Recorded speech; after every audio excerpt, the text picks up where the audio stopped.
Yeah.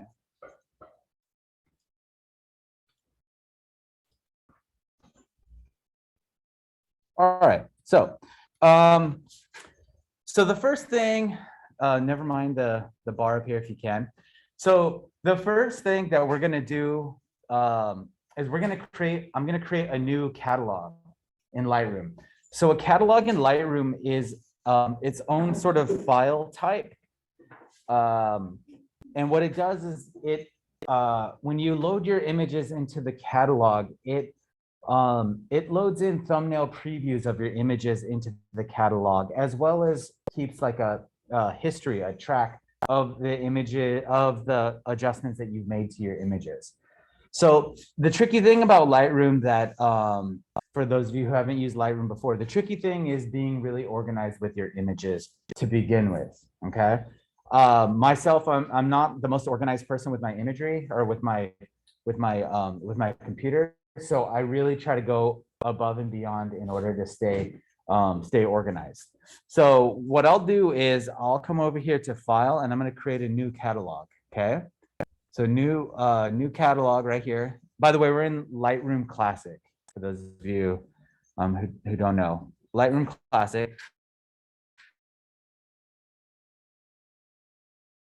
Save my catalog. So I'm going to call this. What's the class number for this class? 190, right? 190 test. Okay. On the desktop, create. It's going to ask me to back it up. I'm not gonna right now. So I closed it, and it's creating a new catalog right now. All right. So here's the new catalog. So real quick, just about the interface of the catalog. On the left is the way we navigate through the catalog. The center, hopefully it's still recording. The center is the is where you'll see some of the images, the previews of the images. And on the right are some quick develop plus metadata option and information. We don't have any images loaded catalog yet, so that's why we don't see anything. Okay. Up here, these different tabs, different functions, different tools that we can utilize in Lightroom. So today we will be using library and we will be using develop. Okay. So the next step is I'm going to take my card reader. I'm plugging it in.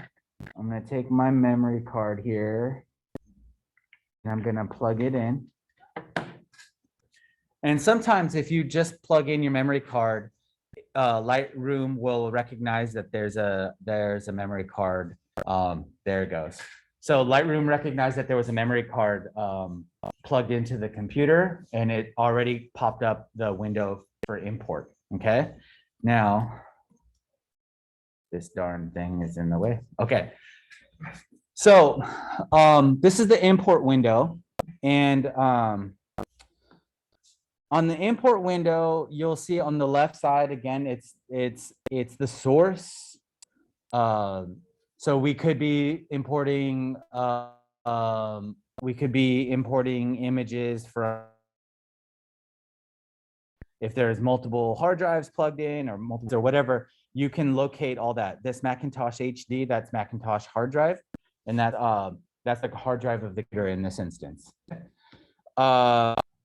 Real quick before I go on,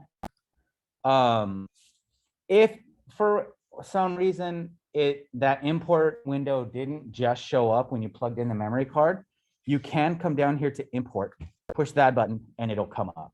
Okay. Now, the left side is where we're importing from. The middle area is what we're importing. And up here at the top, we have some options. We can copy, and we can copy as DNG. Now you'll see move and add. It will not let me select those options. So I can either copy or copy as DNG. If you copy as a DNG, what it's going to do is it's going to take these raw files, it's going to import them, and it's going to convert them from, in this case, this was shot on a Nikon. So it's going to take the Nikon's version of a raw file and convert it into a digital negative file, which is sort of, it's not a proprietary file format. It doesn't have anything to do with any one camera company. If you see right here, my file names, you'll see .nef. An NEF is a Nikon RAW file format. Some of the Canons are CR2 or CR3s. Sony's, I think, are ARW, something like that. So every company just has its own version of a RAW file. So if you copy as DNG, it just converts it. It doesn't do anything to the file other than converts the format into a format that's not proprietary to any camera. So we'll leave it as copy as DNG for now. It's not going to do anything to it. On the right here, tell it to copy to. Okay. What is important to note is this button right here, don't import suspected duplicates, is not checked. How many of you shoot to the same memory card often and without formatting it? So you have a bunch of versions of the same photos copied in a bunch of different places. None of you? I don't believe you. Yeah, okay, we got one. Two honest people. The rest of you are not being honest. So when you have don't import suspected duplicates checked on, even though the you'll see the image here, it won't let you select it because it already can recognize that that photograph is already imported into Lightroom over here. Okay, so that's a good useful tool, so you don't just end up copying a bunch of photos over and over and over again if you forgot to format your memory card. Next, over here, I believe it actually defaults to organized by date, where it says under here destination. I believe it says organized by date. Personally, I never want my photos to be organized by date. It doesn't do anything for me. I personally like to organize my photos however I want to organize them. So what I do is I will go and change organize by date and change it to into one folder. So now I'm telling Lightroom, copy the files from this memory card. Here are the files, convert them as DNG and copying them into one folder. Now, notice it defaults into the pictures folder for me over here on the right. I don't want that, okay? I want to tell it where to copy to. If it defaults to the picture folder, you might end up trying to find where you've copied your images to, and it just becomes a mess. So it's important to really be aware of where you end up copying your images to. So in this instance, I'm going to go back to my desktop and I'm going to go into this 190 test folder. I'm just going to highlight it like this, and I'm going to jump up here to this plus sign. When I click the plus sign, I'm going to hit create new folder. And within that 190 test folder that I created on the desktop, I'm going to do a new folder and I'm going to title it raw. I'm going to create. And now it's created a raw folder in that 190 test folder. I'm going to hit choose. Okay. And now you see right here, 190 raw right here, right? So now, once I've got all that set, I can hit import.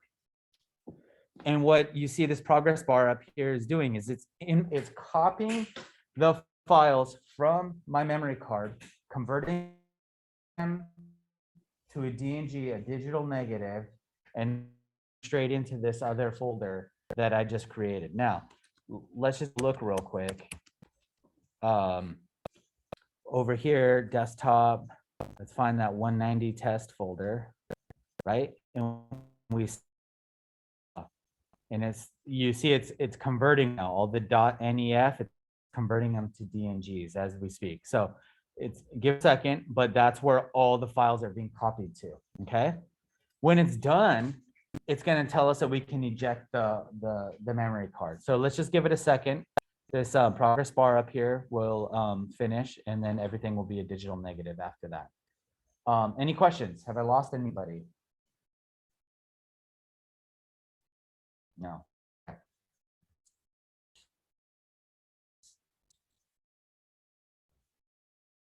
All right, still going. Okay, so it's done. It did not auto ejected, did it? Oh, yes, it did. So it auto ejected it. I can look right here and I can see that there's no memory card plugged in anymore. So once it's done importing, it'll just auto eject it. I'm just gonna unplug it from here, and there it is. Okay.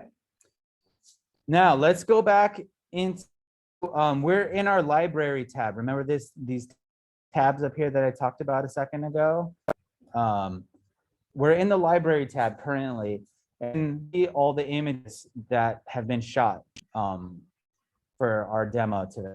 Okay, they've been shot here around camp. Over here on the left side, we have our navigator, where we can sort of locate the images. And you'll see right here, Macintosh HD, this little green rectangle right here. That is telling us that this is a hard drive, basically, that's plugged into the computer, which of course it is, it's the computer's hard drive.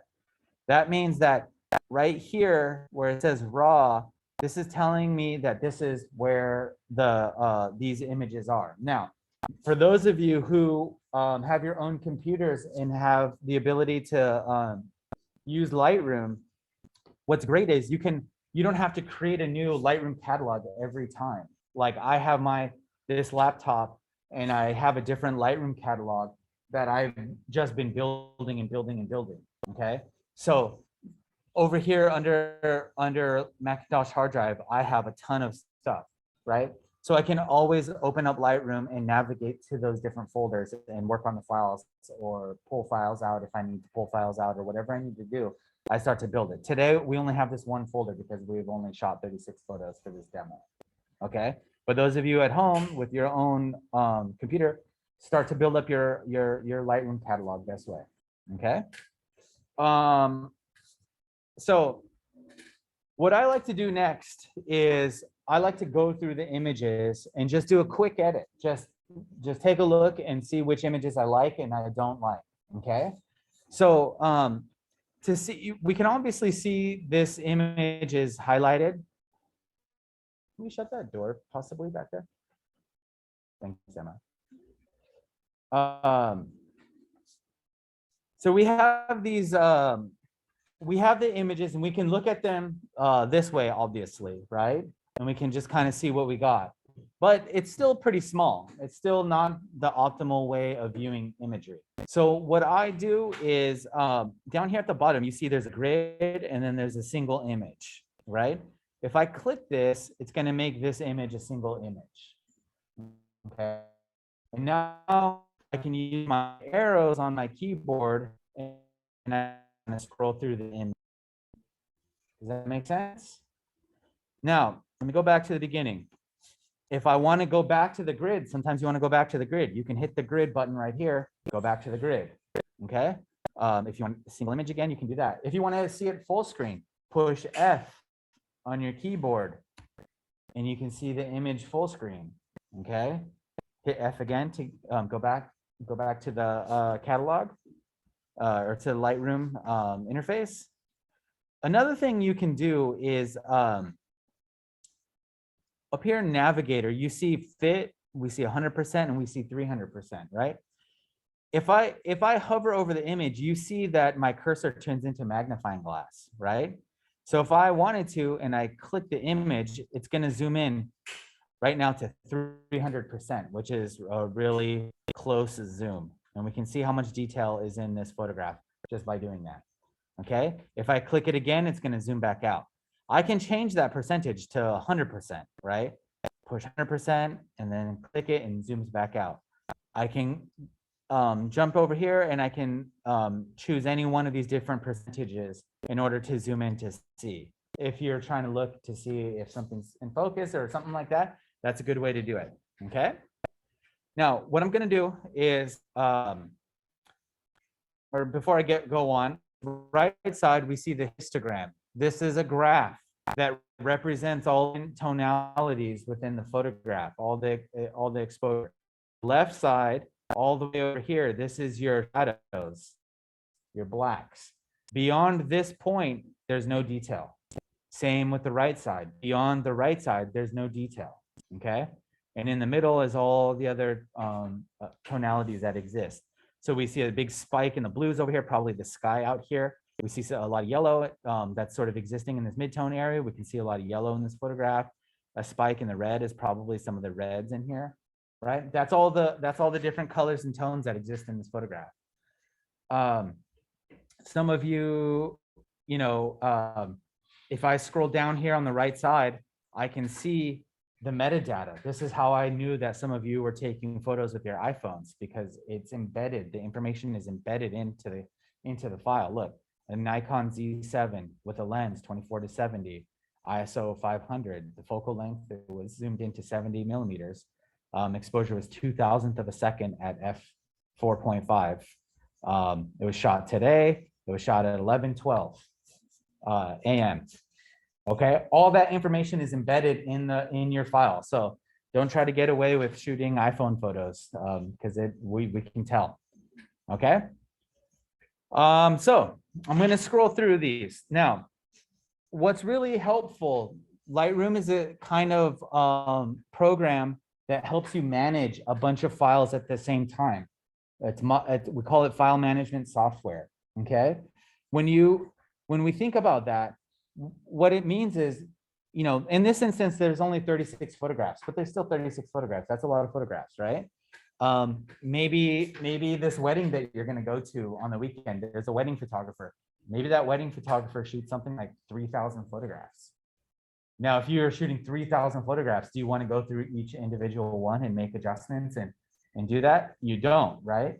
What you're ultimately going to do is sit down, go through the photos quickly, and just automatically exclude the ones that you don't need, right? The ones that are obvious bad ones. So in this photograph, like I think this is a pretty decent photograph, right? On my keyboard, I can hit the number 1 and I added it a rating, a 1 star. You see right here, there's a 1 star, right?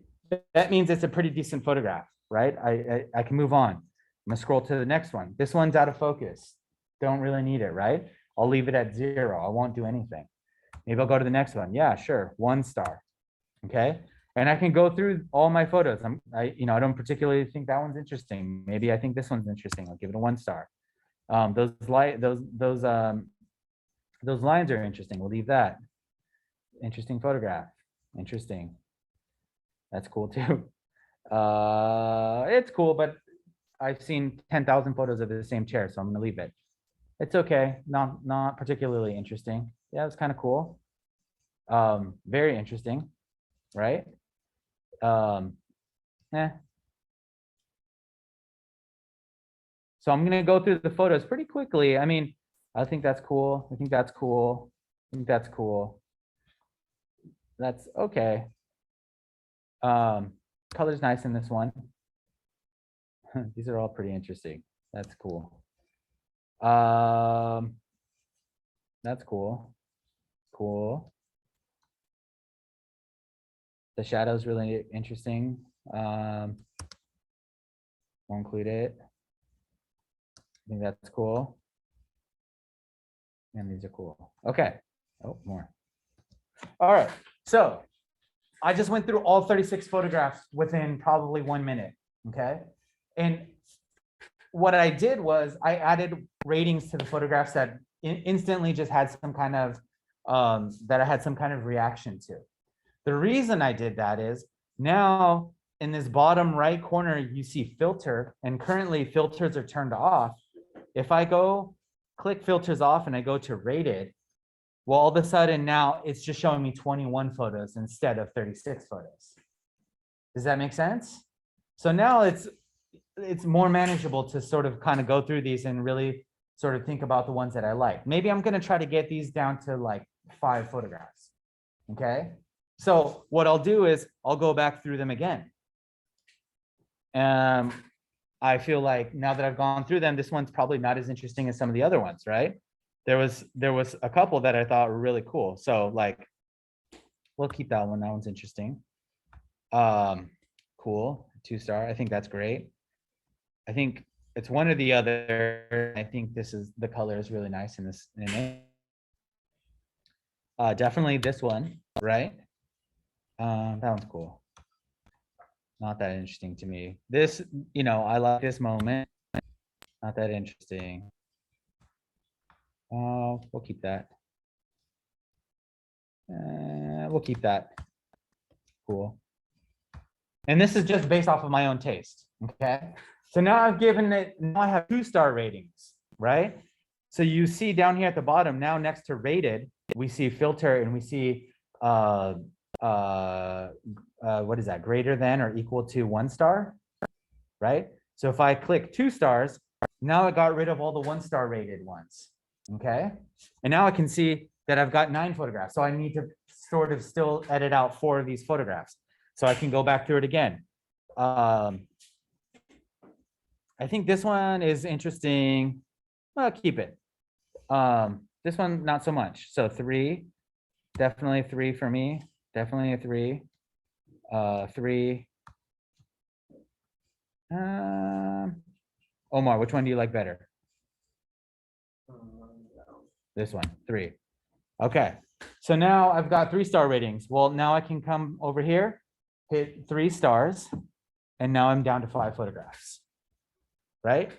So now, like in your case, Omar, when you were shooting a ton of those photographs, right? You had a bunch, but if you start giving them 1 star, 2 star, 3-star ratings, all of a sudden you went from 200 photographs, you could get it down to 5, right? Now, what that means is, does that mean that all the other photographs are gone forever? No, that just means that they're just been filtered out. You can get them all back by coming over here and turning the filters off, and boom, they're all there. But our ratings are still here too, which is helpful, okay?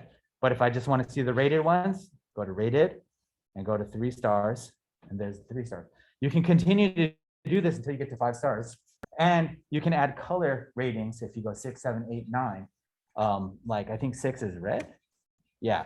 So now you see the image down here has a little red box around it. So if I wanted to, I can go Command F, which is like filter, like a library filter, and I can say 3 stars with a red rating, and that will show me the one image that has a 3-star with a red rating.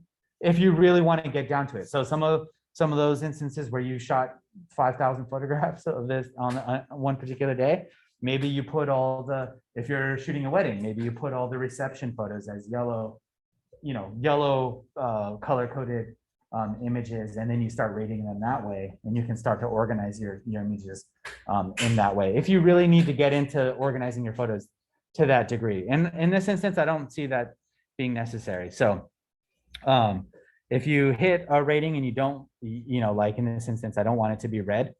See how it's red? I just hit 6 again and it'll remove it. Okay. All right. So now I've got my 5 photographs. Okay. What I'm going to do next is I'm going to go to the develop tab. Click over here. Here's my 5 images down here still at the bottom. And on the right side of this develop tabs, those of you who have shot digitally and are using like Camera Raw, bringing your images into Photoshop using Camera Raw will recognize most of this stuff. It's all the same kind of thing, right? But it's all within one program. You don't have to open in 2 separate programs in order to get your photo into Photoshop. Okay, so this top area, okay, this is your color. Okay, so you have your temperature, you have blue, yellow, and you have your tint, you have green and magenta. Okay, this is how we can color correct our images. There's some presets over here under as shot if you want to let let Lightroom try to decide what your color is by hitting auto, or maybe tell it, hey, I shot it during the daytime and it was in daylight. That's what Lightroom thinks it should be. This is what Lightroom thinks the color should be if it was cloudy outside, so on and so forth. If you had a flash on, this is what it thinks your color should be. Okay, so these are just presets. The moment you, like, even if I go to flash and I try to make it a little blue, the moment I do that, it switches to custom. Okay, so there's our custom. There's a color. Now drop down over here, and this is your exposure settings. So right now everything's zeroed out. Everything's at 0, 0, 0. But if I take my exposure slider and I start to bring it up, you can see that it gets brighter. Now, what I want you to do is watch up. I want you to watch that histogram up at the top, up here. Where is it? Up here, okay? I zeroed out. Watch that histogram when I start to bring the exposure up. It starts to move to the right. All the tonalities, because the photo is getting brighter and brighter, all the tonalities are moving to the right. If I go the other direction, it's going to start getting dark, right? And you see everything start to move. If you want to, if you're really concerned about this, you could turn what we call clipping on. So up here, up in the upper right corner, upper and the upper left corner, you can see these little blue spots. This is the area that we are losing information. Okay. So watch what happens to the blue spots as I go down. All that is information lost in this photograph. That's all tonalities that has fallen outside of the histogram, right? If I go the other way, it'll turn red.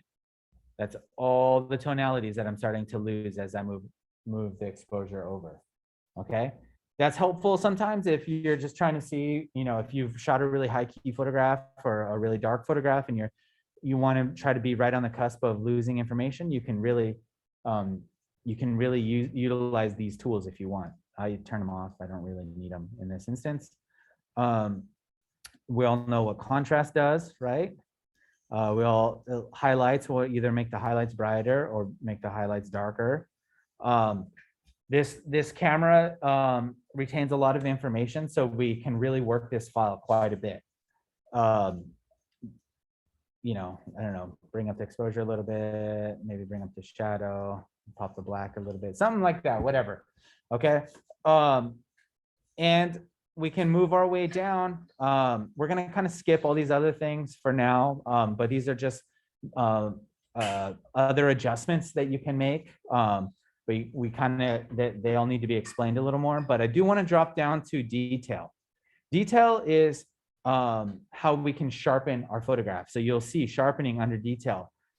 Obviously, there is going too far with your sharpening. Now, if you shot your photo out of focus to begin with, sharpening is not going to save you. Sharpening is not going to magically make your photo back in focus. Okay. All sharpening doing in this instance is taking the information, the details in your photograph and sharpening the information in the photograph. Okay. So you can see right here, if you watch here, let's move it to an area that we can really see. Here's a piece of the stucco. Okay.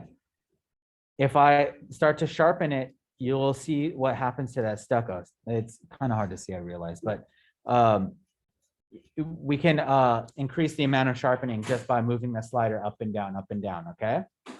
So there's our sharpening. The last thing I'm gonna show you all is drop down to lens correction. Lens correction, go ahead and remove chromatic aberration checked on. That's just gonna remove any, sometimes there's like a color cast on edge sharpness, and that will remove those color casts. There we go. But what I want to get to is enable profile correction. So if I turn this on, just keep an eye on the image, okay? It's going to correct some distortion out of the photograph just based off of the lens, the camera, and the lens body. So it's able to read what kind of lens I was using, or what kind of lens was being used in this photograph, and it's going to auto correct some of the distortion. So take a look. I'm going to turn it off, and then I'm going to turn it back on. Watch the image. It corrected some of that distortion, right? It changed it. It changed it back to the way it kind of should be. So for those of you who are shooting digital, correct your lens, enable your profile corrections to correct for your lens. Okay. That's it. I mean, if you want to come down here and you want to, mess with vignetting a little bit, some of you might want to make the edges of your photo a little darker or something like that. You can do that down here at the bottom. That's up to you. You can also do that in Photoshop if you like. There's a post-crop vignetting also. That's much more powerful, and you can change the midpoint and the size. Personally, I don't think it's necessary for this image, but oops. Okay, so what I did right now was I accidentally set the rating of this image back to 0. So on my keyboard, I went Command Z. I believe that's here, edit, undo, and it just put the setting back. Okay, that's just what happened right now. All right, so I've adjusted one photograph. Now I'm going to go to the next. Now, assuming, let's just say, for instance, there was 20, 30 photographs shot of the same pipe fitting or something. Let's just say for example, you could potentially copy all these settings by hitting copy down here at the bottom. Here, I'll do it anyway, copy, right? And you could come to another image, and instead of redoing all the settings over again, is that paste? And it'll paste all those settings that we just set over to the next image, okay? Obviously, that doesn't really work with this image. It's not the same. We can hit reset down here in the bottom right corner, and it'll set everything back to 0. Let me, give me 1 second. Let me drop this through.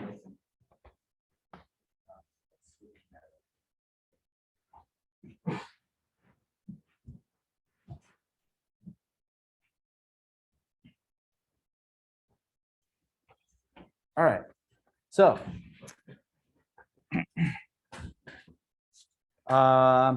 if you want, when you're setting these settings, you can try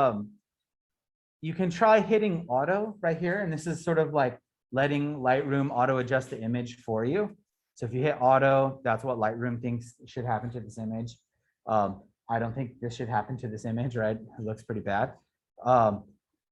But you know, that's something you can definitely look at if you like. I don't know, something around there maybe.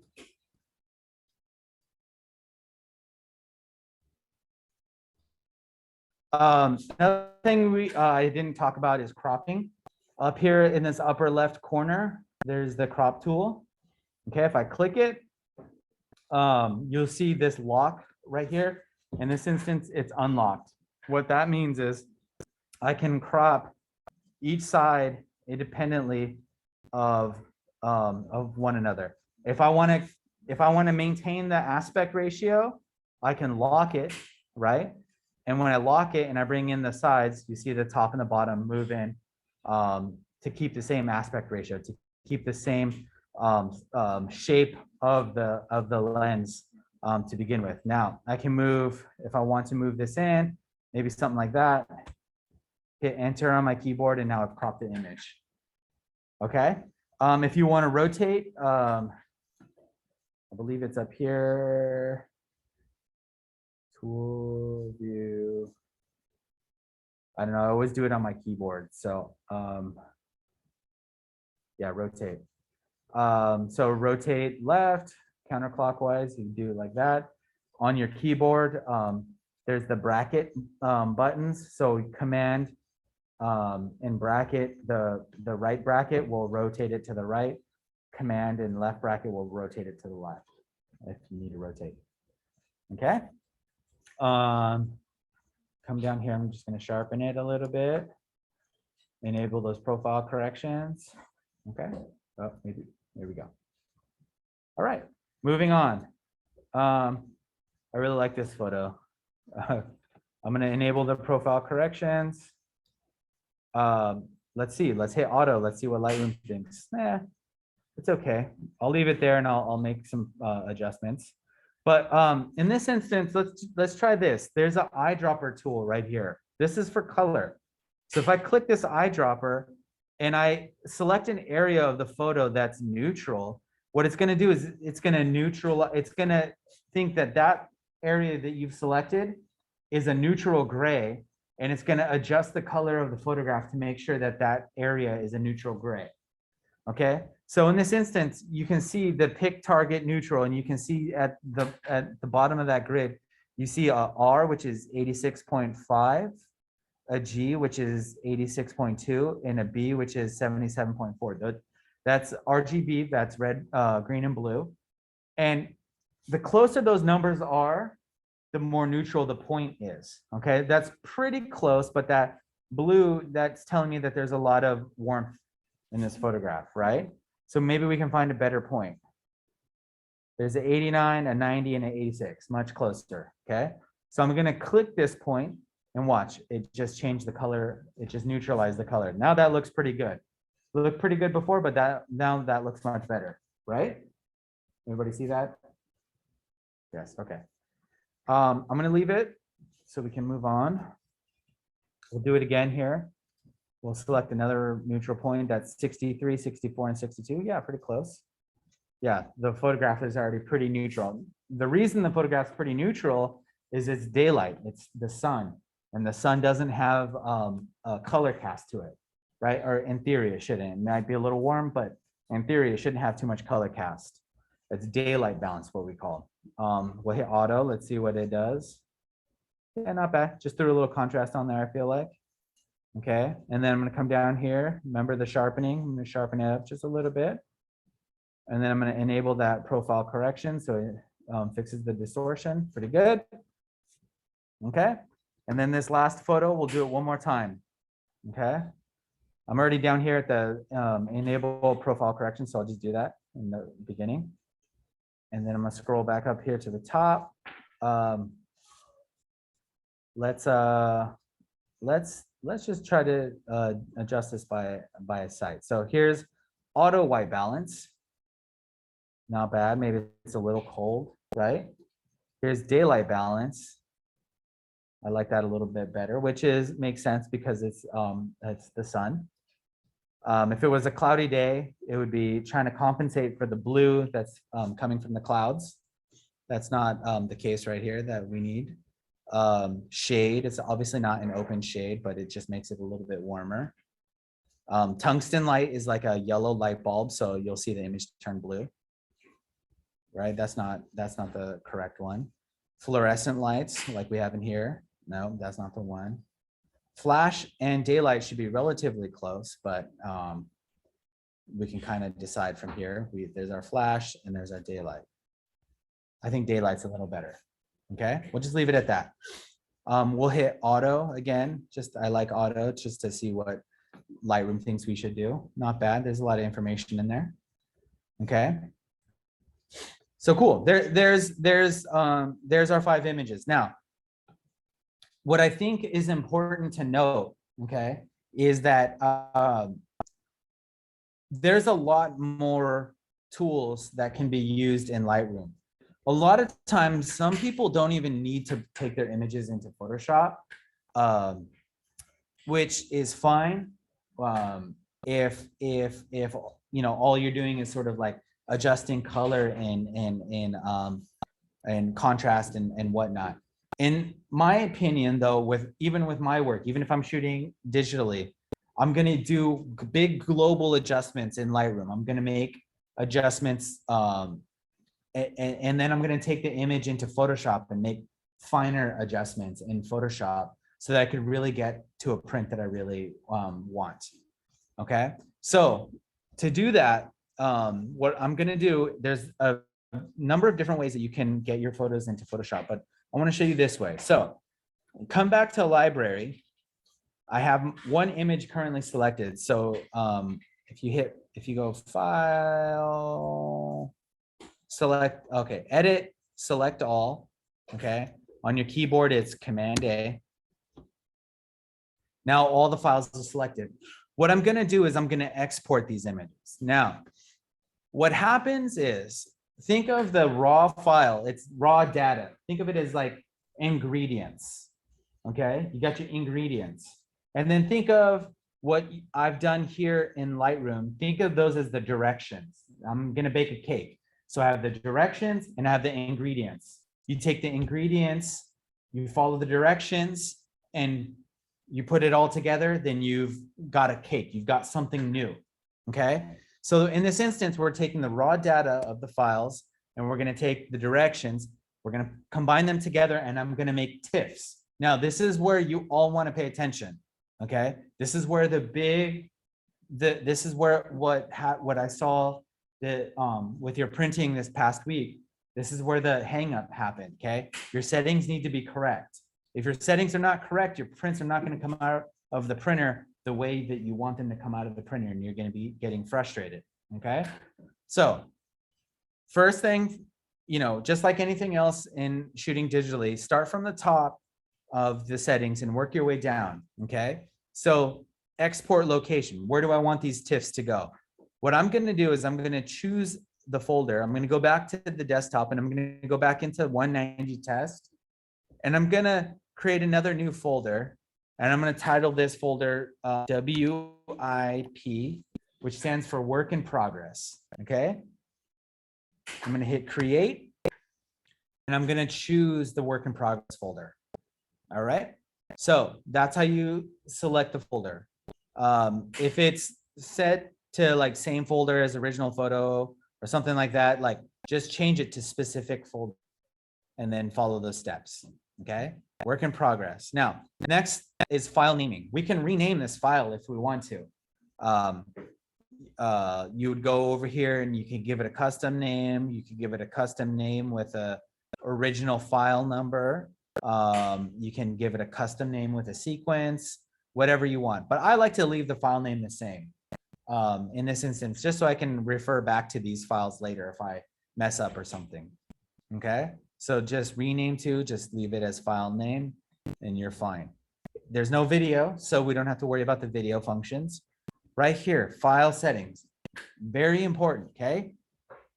And so what's important though is keep in mind what it is that you're trying to do with this file in particular, okay? In this instance, we're gonna make a print.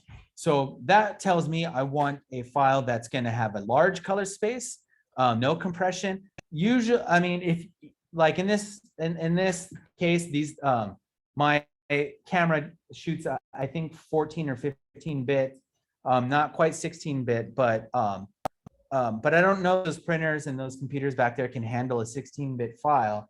So I'm gonna leave it at 8 bits. Okay, you can just leave yours 8 bits if you want. But color space, this is where it's so important that you set your settings correct. Last class I saw some people had their settings set to sRGB, right? Teeny tiny little color come out right. Some people had it set to ProPhoto RGB, giant, massive, huge color space that we can't even perceive some of the colors. Okay, it's so big. So the correct setting for printing on those printers back there is the Adobe RGB 1998. Not sRGB, not ProPhoto, Adobe RGB 1998, all right? Image format, it's a TIFF. Do not make a JPEG. JPEGs lose quality every time you open and close them. It's a TIFF. JPEG is great, perfect for the internet. For printing, not so much, okay? TIFF. Next part, we're gonna go into image sizing. How big do we want the file? Now, this is another instance where you're gonna have a little conversation with yourself. The conversation that you want with yourself is, how big could I ever conceivably want to see this image printed? Okay. Now, the printer back there is a 24 printer, the one that we're gonna need today. It's a roll. It's 24 inches. So conceivably, this file, and I'm gonna make a big ass print file, needs to be, I'll say I don't like to go borderless printing, so I'm gonna make it 23 inches. Now, doesn't mean 23 inches on the long edge, as it says right here. It's gonna be 23 inches on the short edge, right? If it's a horizontal image, the short edge is the vertical, from the top to the bottom. I can turn that thing sideways and make a print that's 23.5 inches by however many inches long, which is gonna be greater than 23 inches. Does that make sense to everybody? So change long edge to short edge, change pixels to inches, and I'm gonna go 23.5. And then resolution 300, okay? There we go, we've set our settings, all right? Don't worry about output, sharpening, metadata, watermarking, or post-processing. Don't worry about any of that stuff. Just set those settings, hit export, and now Lightroom is taking the ingredients, taking the directions, creating new files. Now, that means that none of these files, these raw files, they have not been altered at all. It's just taking the data and creating new files. So right now you see that it's exporting 5 files. So we just need to give it a second and let it do its thing. And then we'll open it up in Photoshop. Yes. For something like graphics where you're just like keeping it digital. Can you say it one more time? Oh, for something like graphics, yeah, keeping it digital, when you export it, Do you recommend like Adobe RGB color space or? So grad picks that never get printed, I would say sRGB. That's a tiny color space, and sRGB is the color space that you'd be using for like things like the internet, like your phone, right? Instagram, Facebook, or whatever. Do you all have Facebooks? Nobody has a Facebook anymore, do they? Whatever, but yeah, that's the correct color space for that. The Adobe RGB is a giant color space that's perfect for printing. What about like when? Same. Same. Just have that conversation with yourself. Is it going to be, are you making a fine art print, or are you just disseminating these photographs to friends and family? Are you going to text them? If you're going to text them, make them sRGB. You want that tiny color space. Yeah, and if you're going to do that, also JPEG. Also, you don't need to make them 300 DPI. You can make them 150 DPI is kind of like what we call a medium-sized JPEG, and a 72 DPI would be a small JPEG, right? If you're trying to airdrop 100 photos, you don't want to have to airdrop 100 photos at 300 DPI. That would take forever.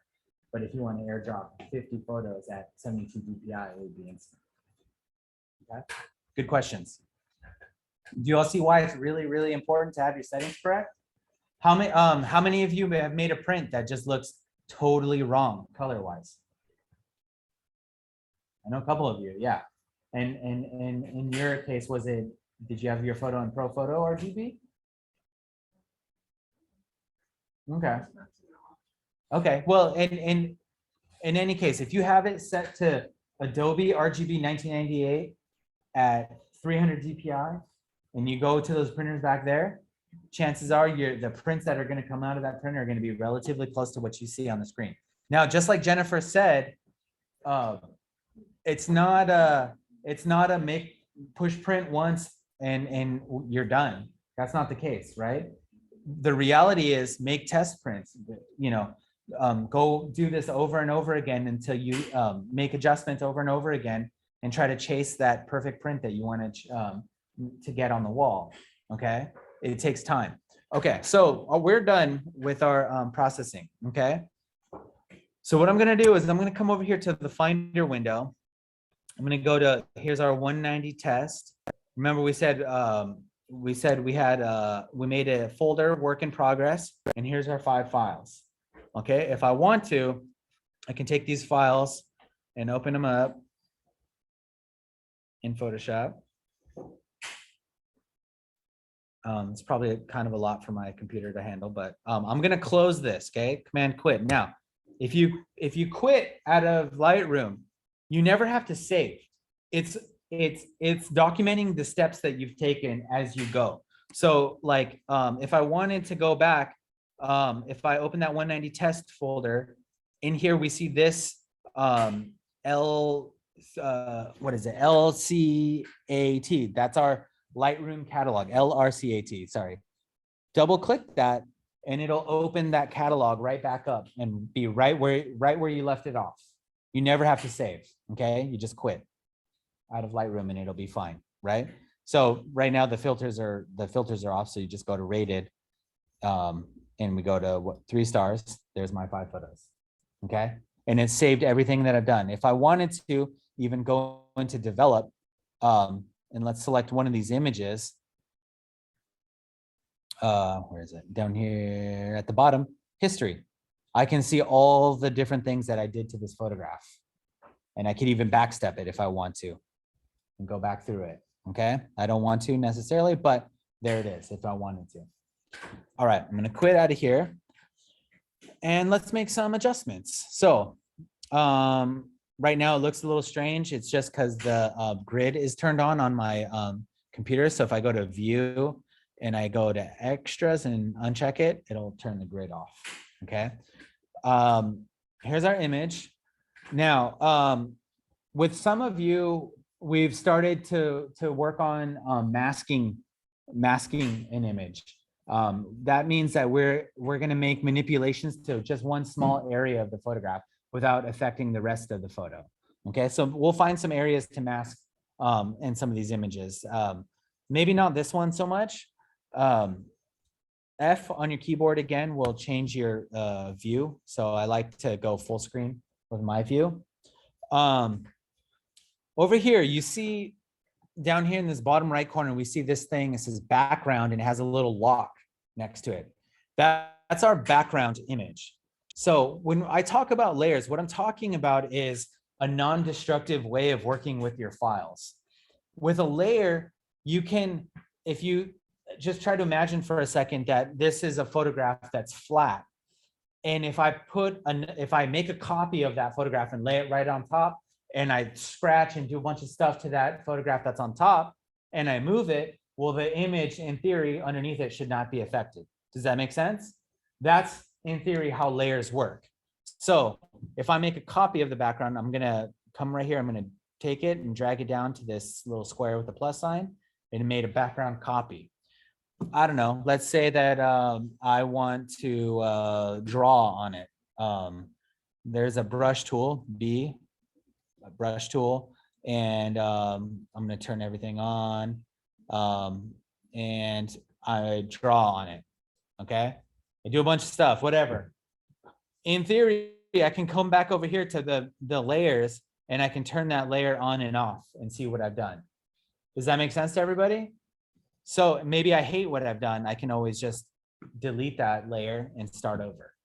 Come over here, make a copy, and do whatever I want to do. Now that was like a very extreme example, but it's kind of a good habit to just start whenever you open up a file in Photoshop, make a copy of the background layer. That way your background is never going to be affected, okay?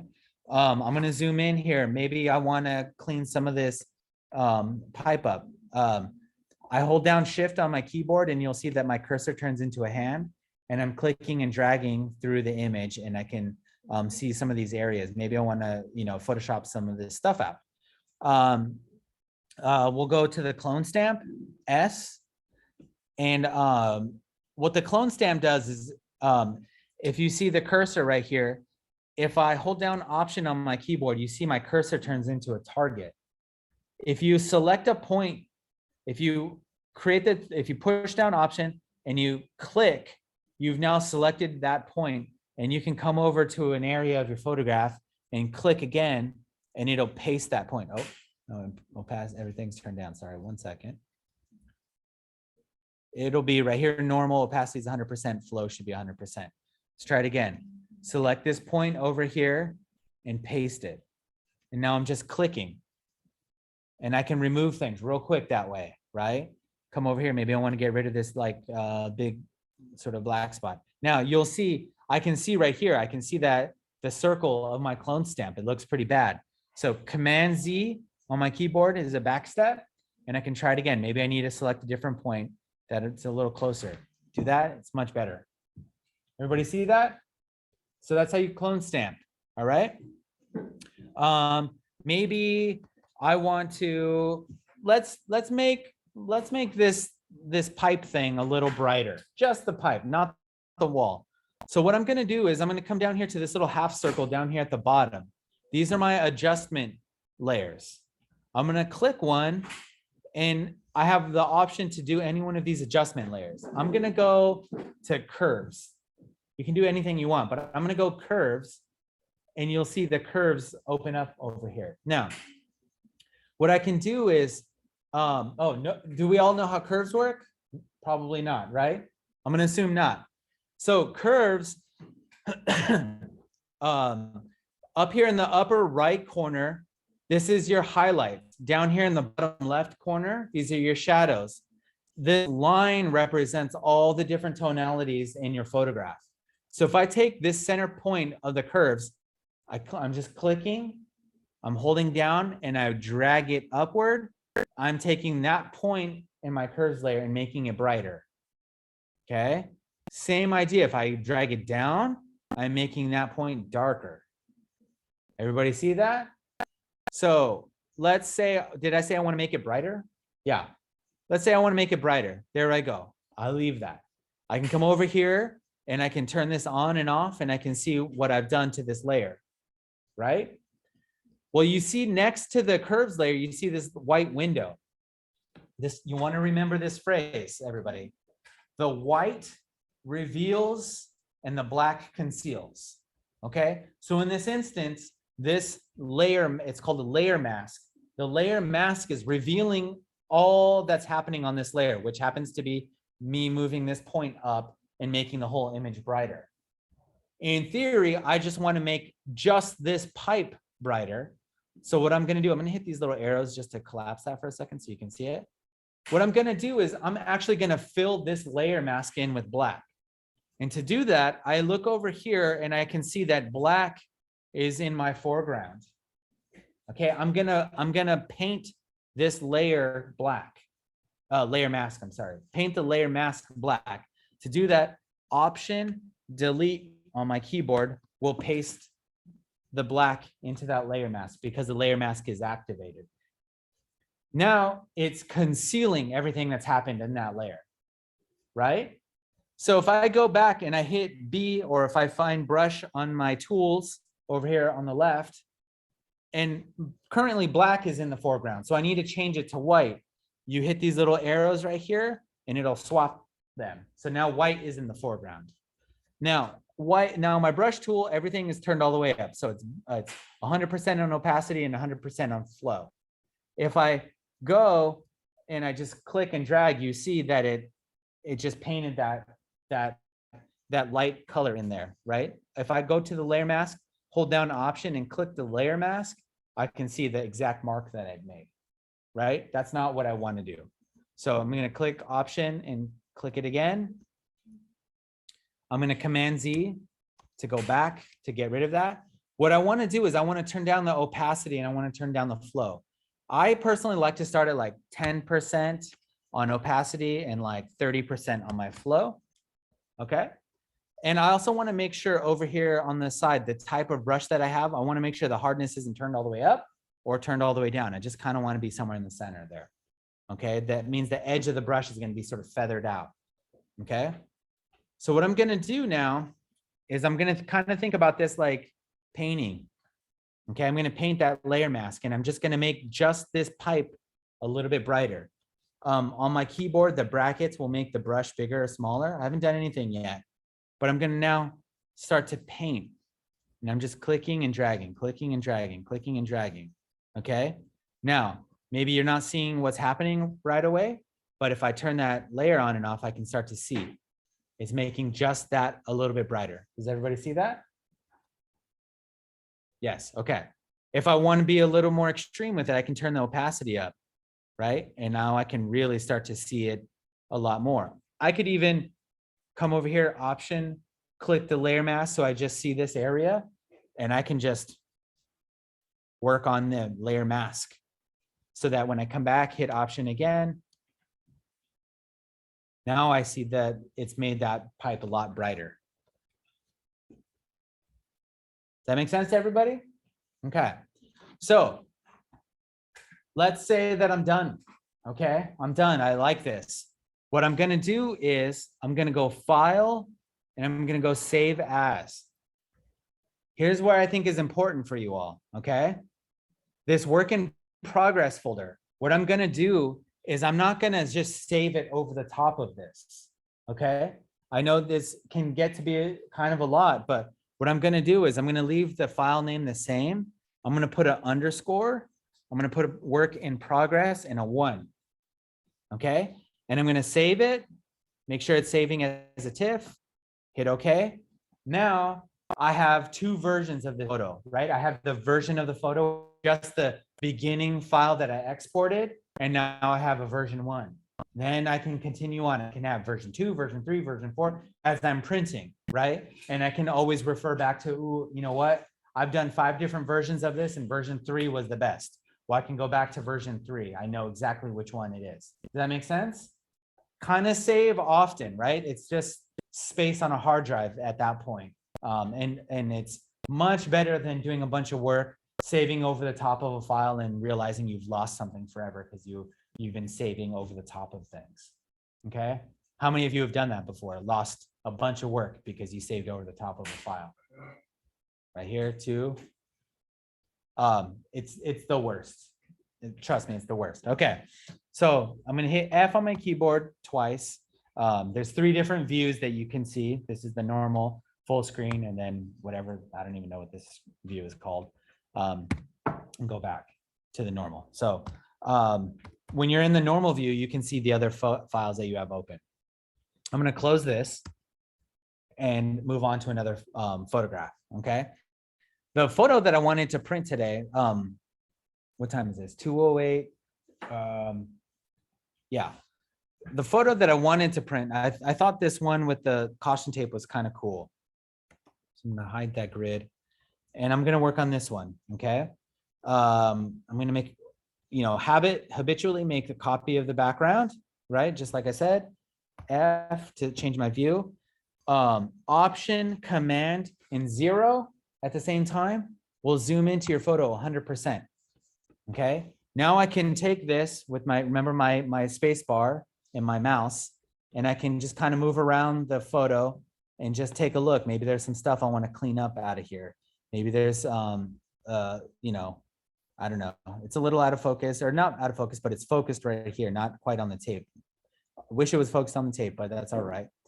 Maybe I remove some of that stuff. So another tool, kind of like the clone stamp, is a healing brush up here, J on your keyboard. And the healing brush is pretty simple. You don't have to copy a target point. You can just take it and you could even just drag it across.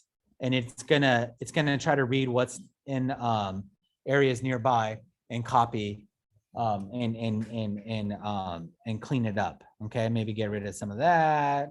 Sometimes it doesn't work perfectly, so you got to sort of toggle between different tools. I'm gonna come. Oh, that didn't do anything. Right, come through here. Here's a good example. Maybe I don't love this bit of the window frame here on the left that's creeping in. Does everybody see that? So I'm going to need to crop it out. I didn't crop it out in Lightroom, but I can still crop in Photoshop. I'm going to come over here, upper second tool on the toolbar is there crop tool. I'm going to click and drag, and I'm just cropping all the way through it. But I'm going to, hello. I'm sorry, that's on my marquee tool. Fourth tool down, fifth tool, crop. Okay. If I hover over the corners of the image, you'll see that the crop tool turns into this arrow that points in two different directions. Well, I can take it and sort of turn it. And if I turn it, then I can get rid of some of that window that was down here in the bottom, but I'm still maintaining the same aspect ratio. If I don't want to do that, I can go here to crop. I can select the whole image and I can just crop in like this. It's going to make it a really thin photograph, which I don't like for myself personally. It's not, I'd rather keep it the 35mm aspect ratio. So I'm going to Command Z. I don't like that. I could potentially bring it in and bring in maybe bring in the bottom, something like that if I wanted to. You can also set a height, a width, and a resolution if you want to be maybe you have a picture frame and you want to fit a picture frame. Maybe you have an 8x10 picture frame. You can set it to 8 by 10 by 300 DPI. Now you see how that changes the aspect ratio, right? And I can crop it. And if I hit enter, I can see my image size. It's now 8 by 10 by 300, right? And now if I printed that out, that'll fit the picture frame that you have. That's not what I want to do though, because I like the size that it's at. It should be at 23.5, right? So it's going to be a 23.5 by 35.25 inch print, which is pretty big, nice and big. Okay. Let's see here. If you put height, width, and you want to get rid of it all, hit clear up here. And then you can make your adjustments. I'm going to just turn it. That worked pretty well. Yeah, there we go. There's our image. Okay. Let's make some adjustments here. Let's see if we can bring some of that reflection back. So what I'm going to do is I'm going to make a curves layer again. This time I'm going to make, if you go up to this tool right here where we have this finger with the arrow pointing up and down, if I click that, if you, and I hover over the image, you can see on the curves layer where that specific point falls on the curves layer. Okay, so if I wanted to, like I want to make this area up here a little darker, I can click it and it dropped that point on that curves layer, on that curves line, and I'm gonna pull it down and it's gonna make the image darker in that, selecting that point, you can see what happened to that curves layer. Now, remember, black conceals and white reveals. So currently it's revealing everything that's happened on that layer. I'm gonna hit X, or no, here, I'll hit these arrows right here on my keyboard so I can paste black in right there, hit Option Delete on your keyboard.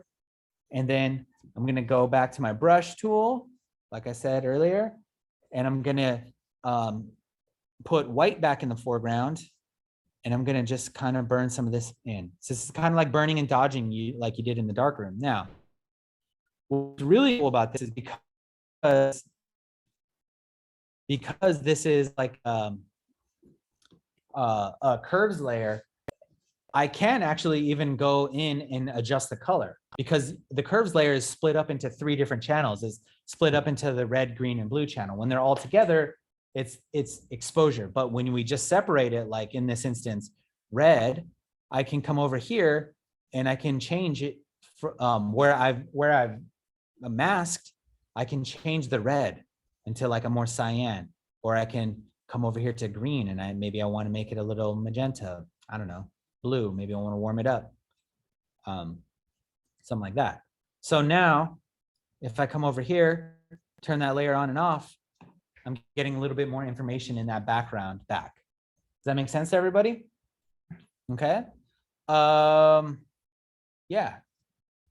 Let's do it. Let's say that we're done with this. We're ready to make a print. Okay.